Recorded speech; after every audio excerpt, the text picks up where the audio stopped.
Hello, welcome to the inaugural episode of The Exchange. This is the podcast show where we engage Nigeria's most influential voices, shaping our nation's story. I'm your host, Femi Shoneye, and I'm joined by my co-host. Hello all, I'm Joycelyn Ella Keche Ada, and you're welcome to The Exchange, where conversations change opinions.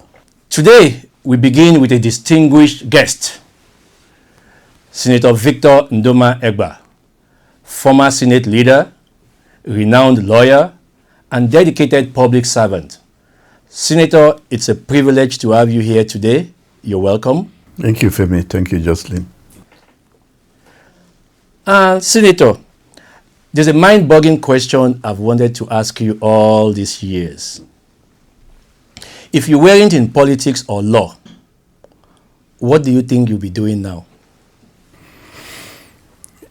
I actually set out hoping to be a Catholic priest.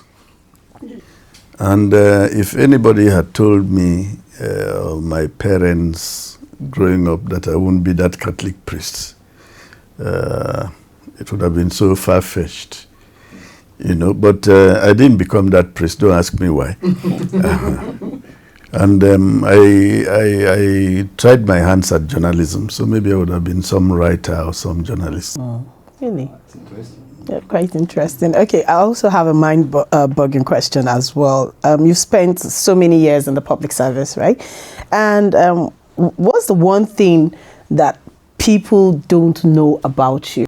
People will be surprised to know about you apart from being in politics. What's that one thing that you feel if you tell people, people will be like, really?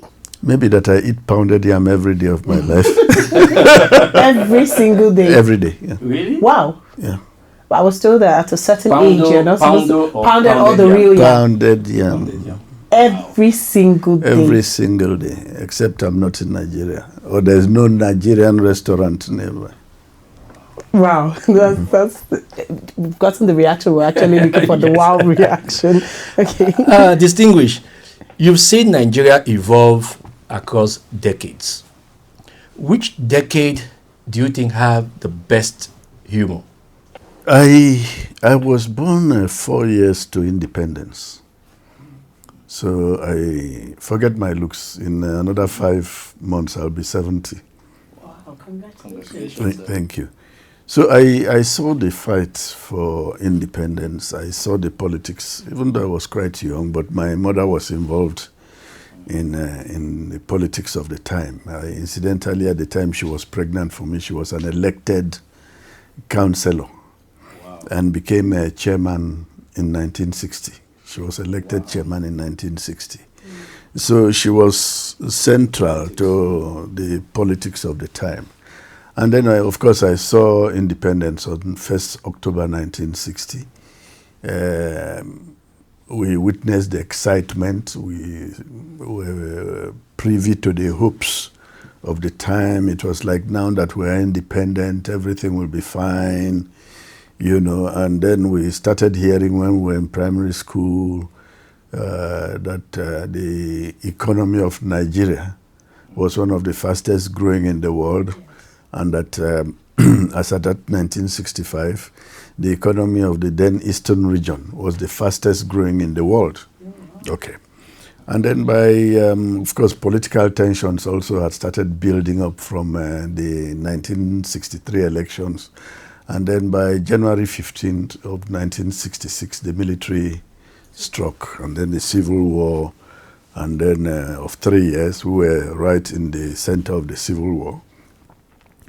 And after that, the 3 R's, reconciliation, rehabilitation, and reconstruction of General Gowon, no victor, no vanquished.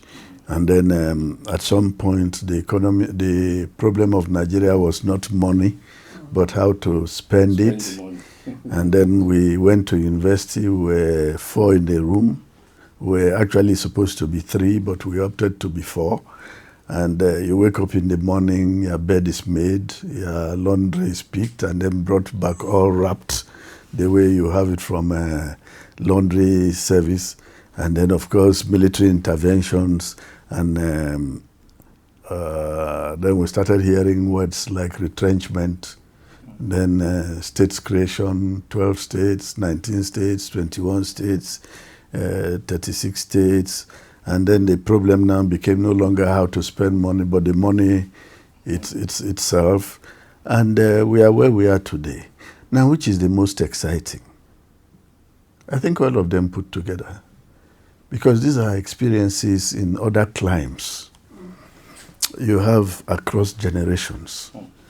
Your great-grandfather will tell you about the fight for independence. Your grandfather will tell you about independence. And then your father will tell you about the Civil War. And then you would have seen a bit of it.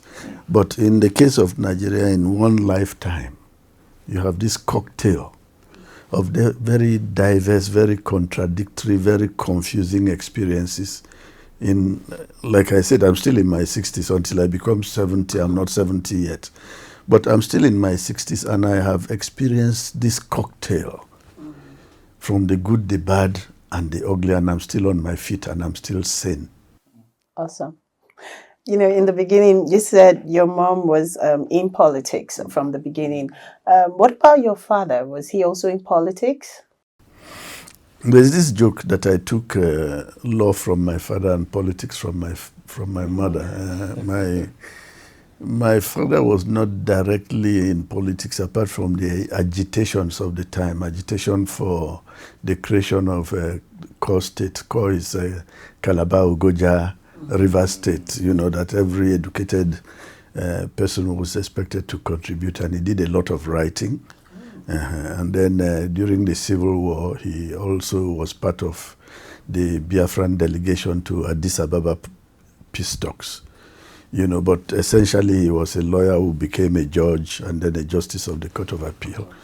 And even though people knew him more for his passion, which was hunting. Oh, really? Wow. He loved hunting. And there is this joke that our house smelled like the mortuary because there was always so many animals. Okay. So you've served in different capacities, from Senate leader to chairman of NDDC. Looking back, what moments shaped your philosophy of leadership, and how do you view Nigeria's political evolution today? I think it's difficult to point at a defining moment. It's attitude to service, from my experience, has to do more with the environment. I started out quite early. I was on the first board of Cross River Basin Development Authority. You know, remember when President Shagari set up the River Basin authorities? I was on the first board. I was, I think, 24. Wow. Okay. And then became commissioner for works and transport when Akwa Ibom was still part of Cross River. And we had to lie about my age because I was appointed 3 months short of my 27th birthday. And okay, so you have to be 27 before... Not necessarily, because I think the governor made a mistake appointing me. He didn't know me, because when we even met the first day, they had invited his commissioner nominees, who were 7. Okay. By the way, in those days, every state had only 7 commissioners. Oh. You know, when Buhari was military head of state. And then we had to meet to say the workload was too much. And he grudgingly increased it to 9. No special advisor, no special assistant. Wow. So the governor had invited his appointees to a meeting where standing when he works in military man, Navy Captain Edeta Chibom. And he started shaking hands. Of course, he knew some of them. One was his principal in school.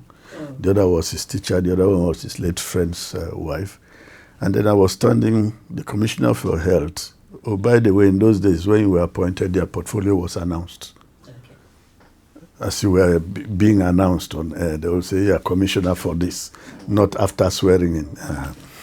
So I was standing in between the Commissioner for Health, who was a lady, and then the Commissioner for Information. And he shakes hands with the Commissioner for Health and was keeping me to shake hands with the Commissioner for Information. And I grabbed his hand. I said, well, why are you working? So he takes a look at me and don't tell me you are one of my commissioners. I said, unfortunately, I am. You know. Okay. Anyway, so I became that commissioner 3. So he now said, how old are you? I said, I'm 3 months short of my 27th birthday. He said, look, wow. Media. He's 27, you know, because the 26 was very bad. So he just, okay. But it was some experience. And in fact, for me, it was a defining moment because, one, it was a challenge not just to me, but to my generation. And how my generation was going to profit from that appointment will depend on how I performed. And then I was lucky in several ways. Then we still had a civil service. We had an honest, efficient, thorough public servant service. So it was just for you to work with them. And I had my own ideas. I had this collection of friends who were mainly journalists, very young journalists, and we used to hang out in my place. I had this back house that I rented. The man had plenty of land in front, so we would do barbecues in front and would be, oh, look, Femi, if you were made this, what would be a program? Jocelyn, if you were made this. And incidentally, a few days before my appointment, they had asked me if you were made commissioner for works, what would be a program? And we debated it. So I went from day one with the outcome of the debates that we've had.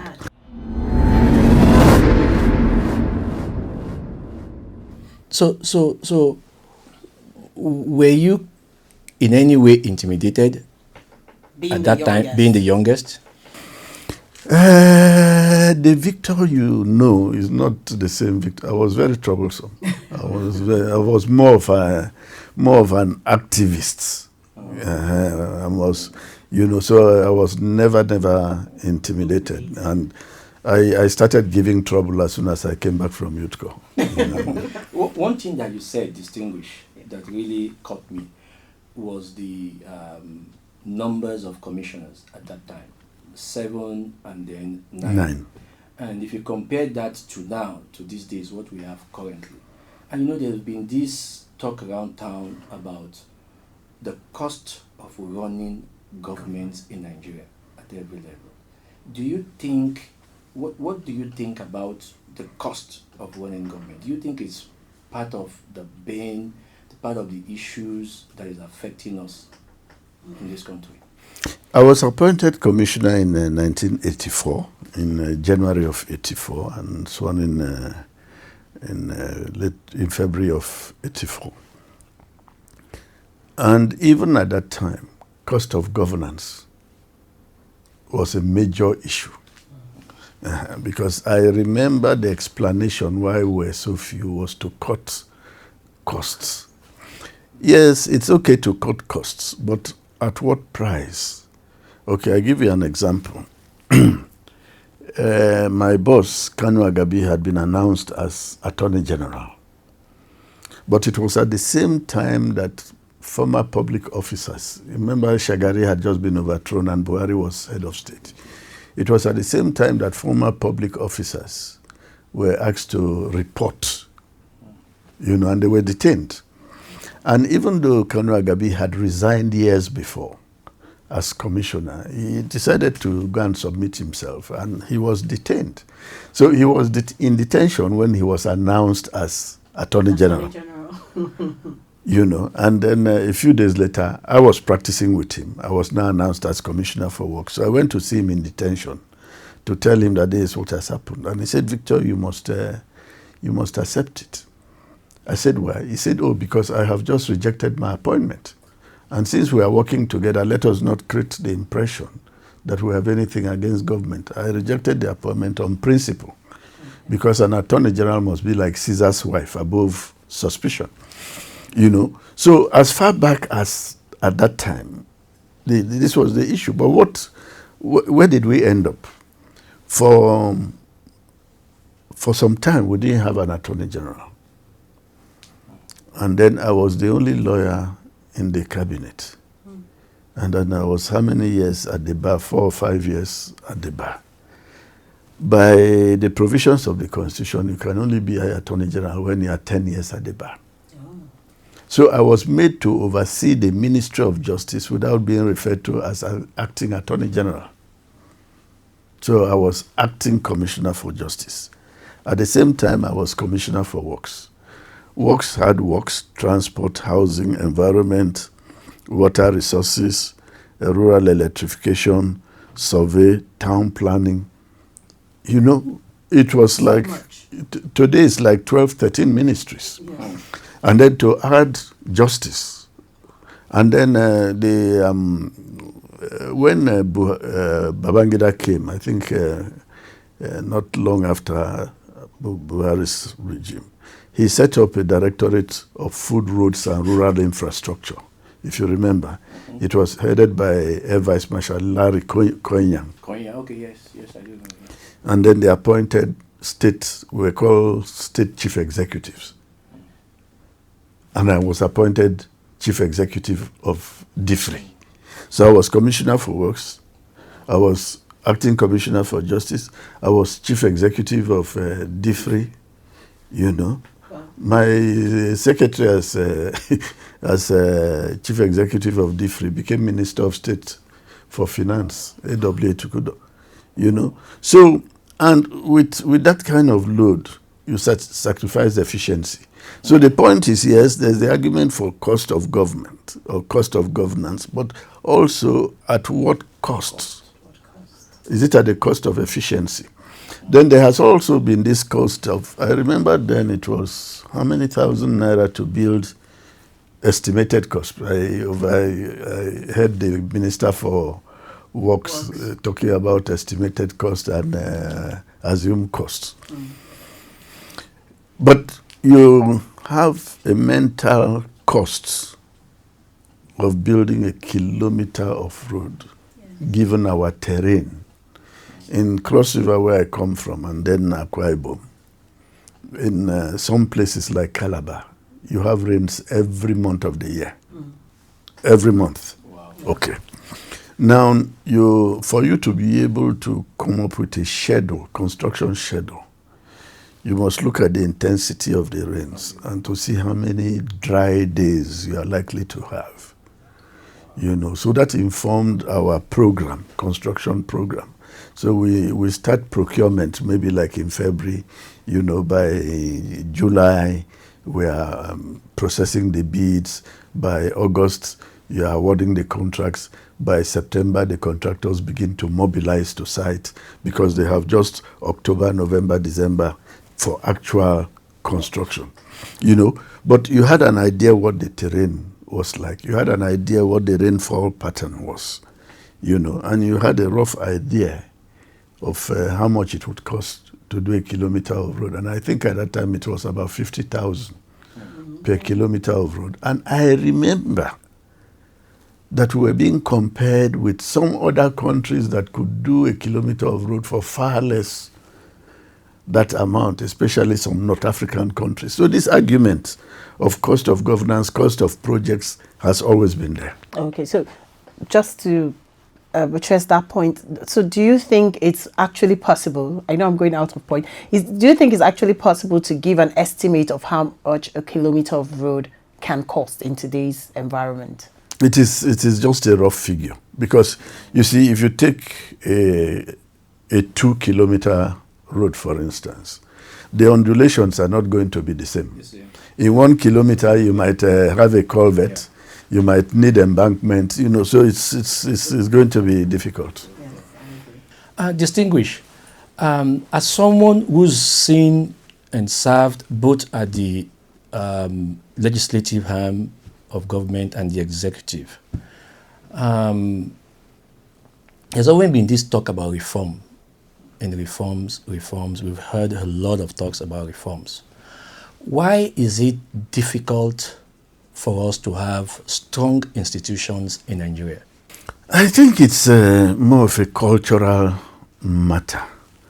If you see the way we respond to a Kabiyesi, for instance, or a traditional ruler, it's like England of those days where the king did no wrong.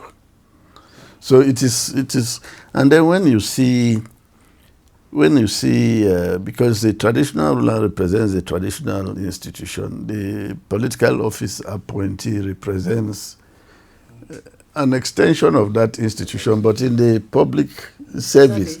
So we have become so differential to authority, and have become very timid about holding authority to account. It is, I see it more as a differential thing, as a cultural thing. And then two, when you see our public officers, I did my youth corps in Bauchi. Old Bauchi, then Gombe was part of Bauchi State. And when I arrived, the first place I wanted to see was the house of our late Prime Minister, Tafawa Balewa. And it was a mud house, just one straight line. That was the Prime Minister's private residence in Bauchi. And from there, he was talking to the world. BBC was interviewing him from there.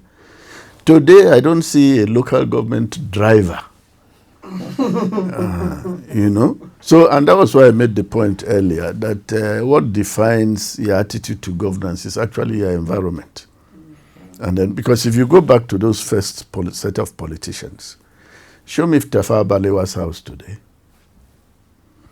Show me Ahmadu Bello's house today. You know, show me Aminu Kano's house. So material presentations, material acquisitions were not part of their environment. I mentioned here that my mother was chairman of local government. She didn't have a car. She didn't even have a bicycle. She walked on foot to work. And when there was a ceremony, then the car owners in my hometown were very, very few. A kindly person will offer to give her a ride, and she finds her way back. She didn't live in government quarters. She still lived with her mother.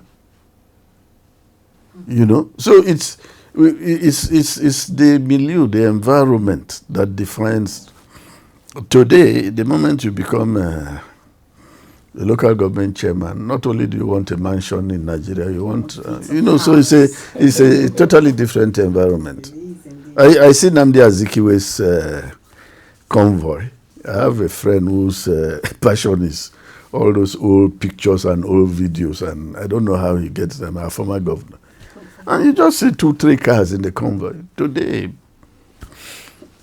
So it's the environment that defines your attitude to governance. Yeah.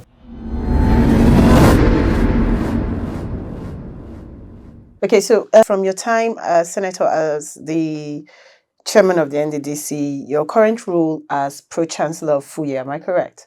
Okay, so you've often have to balance governance, accountability, and reform. How do you manage the pressure to enforce discipline, transparency, while dealing with criticism in political chaired situations? Every place I've had to serve has different challenges. In the Senate, for instance, you know, because of the very many military interventions that we had, and sometimes very long episodes of military rule, the first casualty of military intervention is the National Assembly. Because they will abrogate the National Assembly, you know, and then the military council or PRC or whatever becomes the executive and the legislature, making the laws and at the same time enforcing the laws. So when I went to the Senate, and I had the remarkable fortune, or is it misfortune, of being the first chairman of the Senate Committee on Media and Public Affairs. Yeah.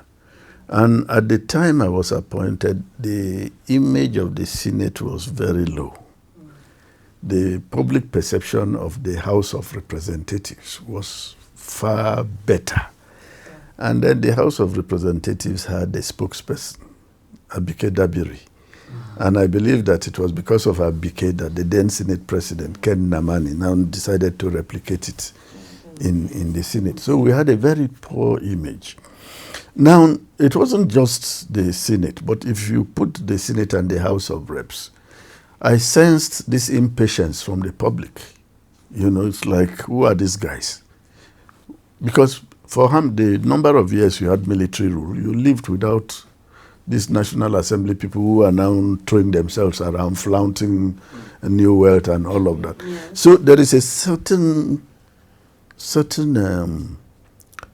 impatience with the House of, because the country went on without the National Assembly. And we didn't help matters when we came in, the way we were living. Yeah. Okay, we didn't help matters. And then two, you remember the furniture allowance saga? That cost so much. During early days of President Obasanjo. What the public did not know was that the FCDA had done a costing to furnish the houses of National Assembly members. And then, I wasn't in the Senate then, but I saw the records when I came, and it was 12 million. And the National Assembly said, no, this is too much. We have done our own estimates. Give us 3-point-something million, and we'll repair and furnish the houses. But what went out to the public was these greedy people are asking for 3-point-something million for furniture. Without the bit being said that some other person had 12 million for it. And the public bought it because, as far as they were concerned, this institution called the National Assembly is an irritant, it's an irritation. We don't need them. Now, the challenge in NDDC was totally different. The challenge in NDDC was well conceived. And I remember I was new in the Senate when they launched the master plan. I think Timia Laibe was then the MD. It was a big ceremony in the villa where the master plan for the NDDC was launched. It was a big ceremony.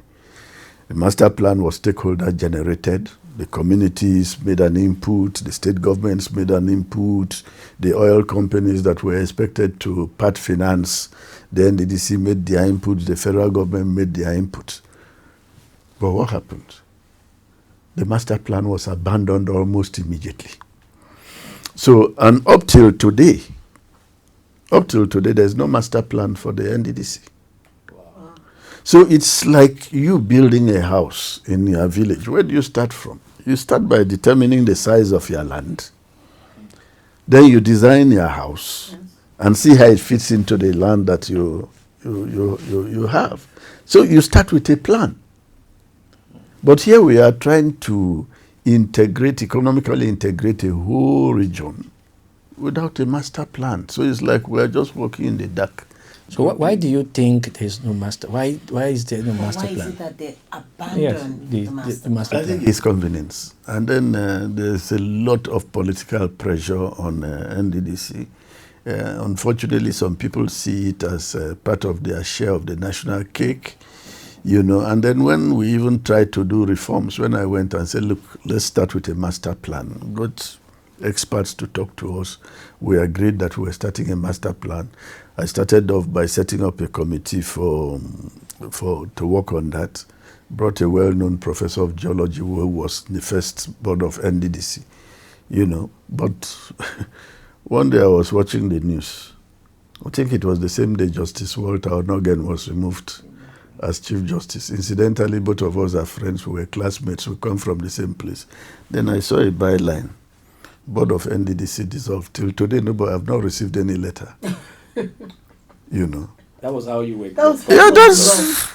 Nobody has told me anything. No letter, nothing. Nobody has said anything to me. And that has been another part of the problem of NDDC. You are supposed to be there for 4 years. You can just wake up one day after a second day and they say you are gone. And then the law is very, very clear on the structure of NDDC. But we begin to see all sorts of contraptions. Sole administrator, this and that. It's not contemplated by the law. So there's a lot of political interference. And then I remember the short period I was there. I was talking to my MD once, Nsimeka, former deputy governor of Akwa Ibom. I said, MD, I hear that we have 53 stops for payments. He said, Chairman, who told you 53? We have 62 stops. For you to get any payment, you go to 62 stops. Now, what is the implication of that? Serious bureaucracy. Serious bureaucracy. What does serious bureaucracy breed? Inefficiency. What does inefficiency breed? Corruption. That is, you don't dress well from your house and say, I'm going to be corrupt today. Nobody does that. Corruption is an opportunistic situation. You are running something and you see some inefficiencies. Boy, I can take personal advantage of this inefficiency. It's a consequential thing, you know. So we tried to reform, and then one day I was watching television. And I saw somebody, I think he was then the chairman or president of NDDC Contractors Association. It was a Sunday. And he was saying how they have to pay to get their payments. So I called the MD. I said, put on your television. It was channels. I said, put on channels. And he said, oh, this is what they are saying. I said, let's talk after the interview. And after the interview, I said, look, we have to investigate this. And he agreed. And immediately we agreed on the names to probe the allegations. And they were to be inaugurated in Hotel Presidential.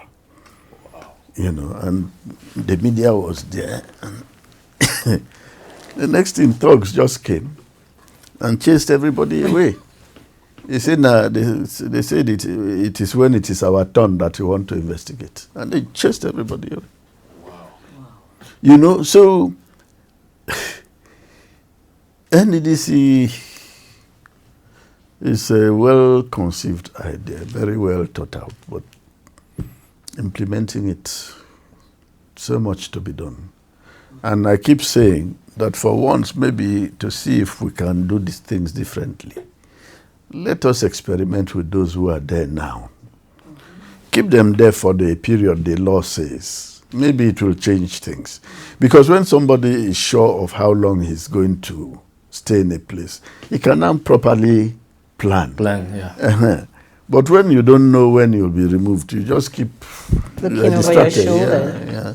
So what about being the pro-chancellor? Another kind of experience. Another kind of challenge. I had the remarkable fortune of presenting the bills because as Senate leader, it's your responsibility to introduce government bills, executive bills. And I think there were 13 or 14 universities by President Jonathan. They were targeting states that did not have federal universities, and there were 13 or 14 of them. So I had to introduce those bills in the Senate. And incidentally, when I became pro-chancellor, I started as pro-chancellor in Federal University Lokoja, which was one of the 14. And then I was moved from Lokoja to Oyekiti. That is also part of the 14. So at a point, I got worried whether they wanted me to move around the 14. But the different kind of challenge. Lokoja was a university that was experiencing normal growth. It was growing normally. In Oyekiti, we were experiencing what I call abnormal growth. Okay.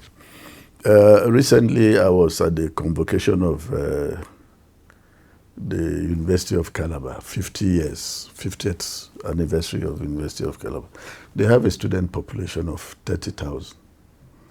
Oyekiti is 14 years old. We have a population of 60,000.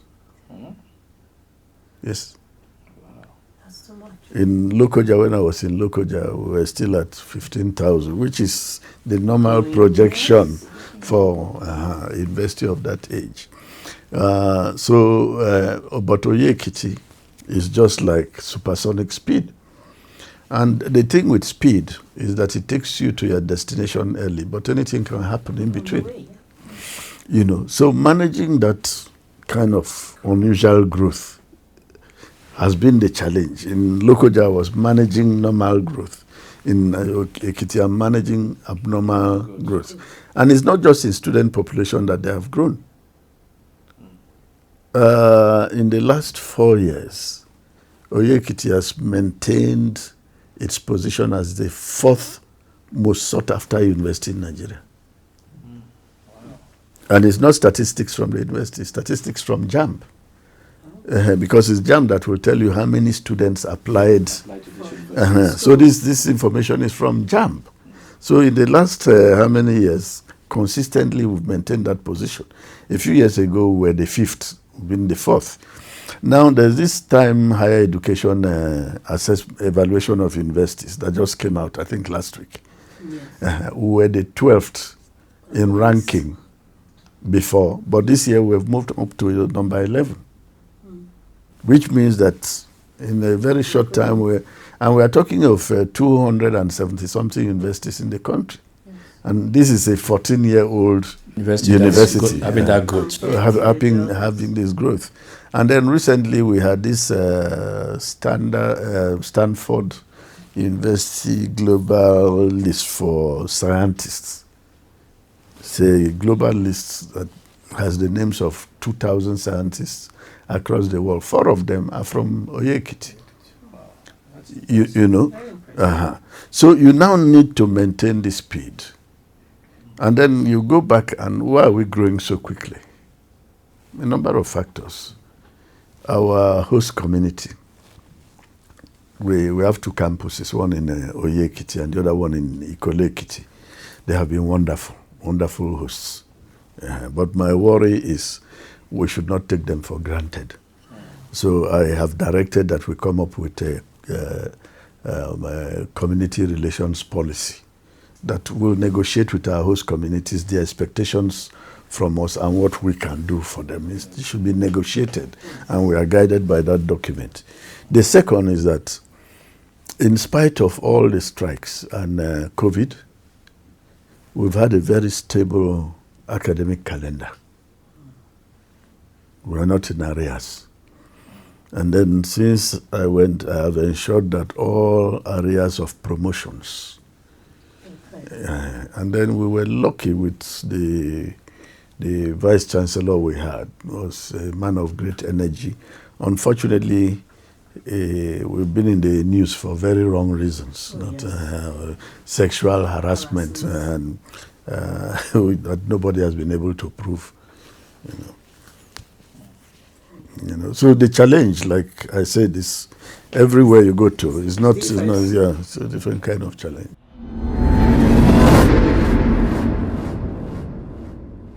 Distinguished, as you know, Nigeria has one of the most vibrant and vibrant youth population. How do you think this population can engage with leaders of government on how it can be beneficial to them? How can they relate or engage leadership? A youthful population is ordinarily an asset. I say ordinarily an asset because it could also be a curse. What does youth do? Innovation, energy, daring, courage. The kind of things I did as a young person or you did, you will not dare do them now. So youthfulness or youth brings a certain kind of energy, that also brings innovation and drive to society. Age brings a certain stability. Now, so the youth for a country like Nigeria could be an asset, but it will only be an asset if they are educated or skilled, if they are empowered and given opportunities. If they are not educated, if they are not skilled, if they are not empowered, they become a curse.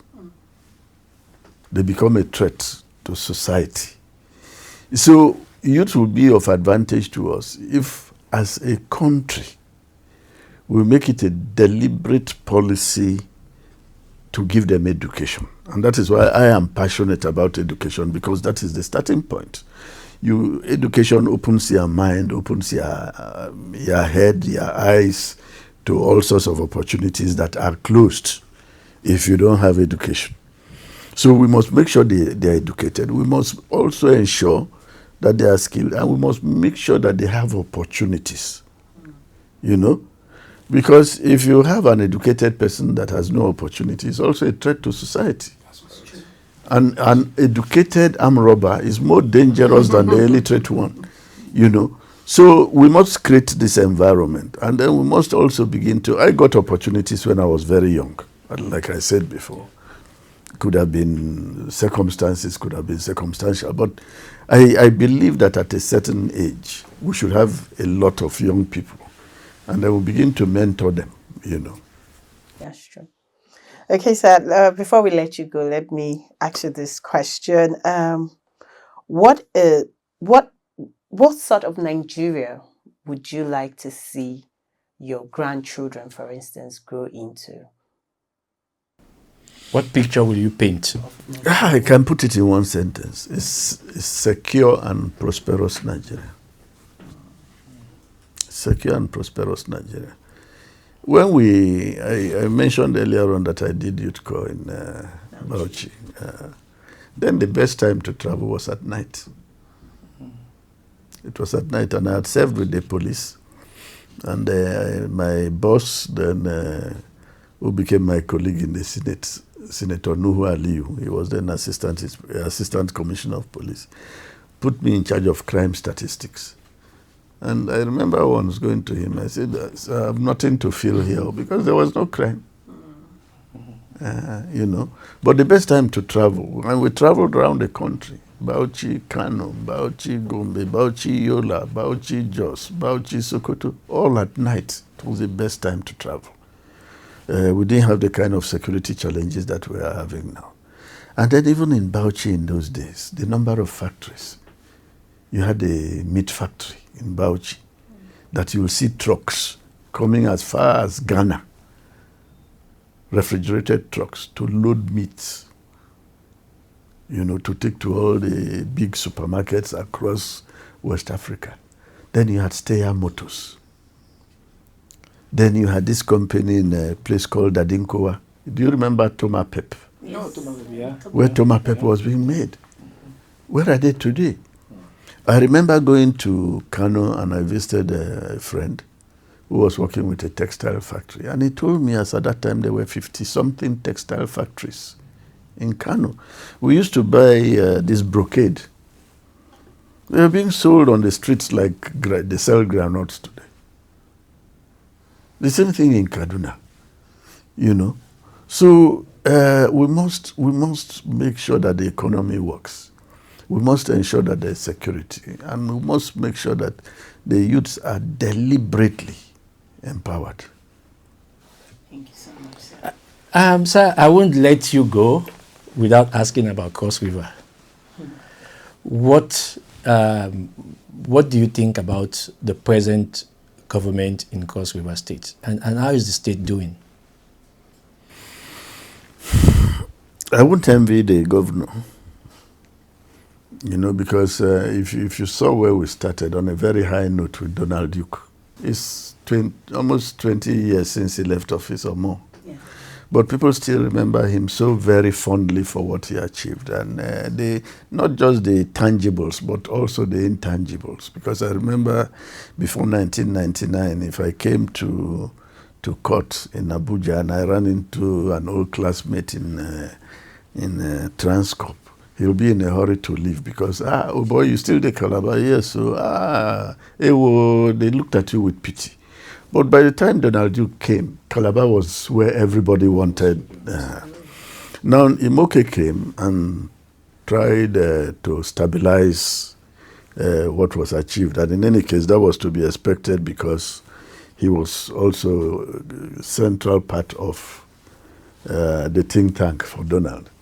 Then after Imoke was Ayade, that we now entered into an era of experimentation. Everything was an experiment.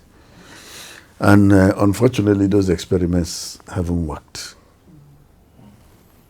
They haven't worked. So whoever is on seat now will need to go back and start afresh and maybe return governance to traditional forms of governance and leave these experiments alone.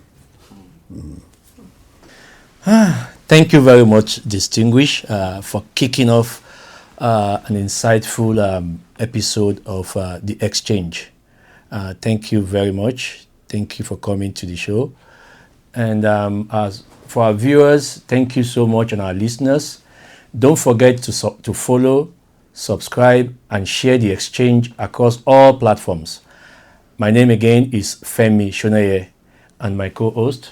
And I'm Joycelyn Ella Keche Ada. Until next time, keep the conversation going. Bye for now.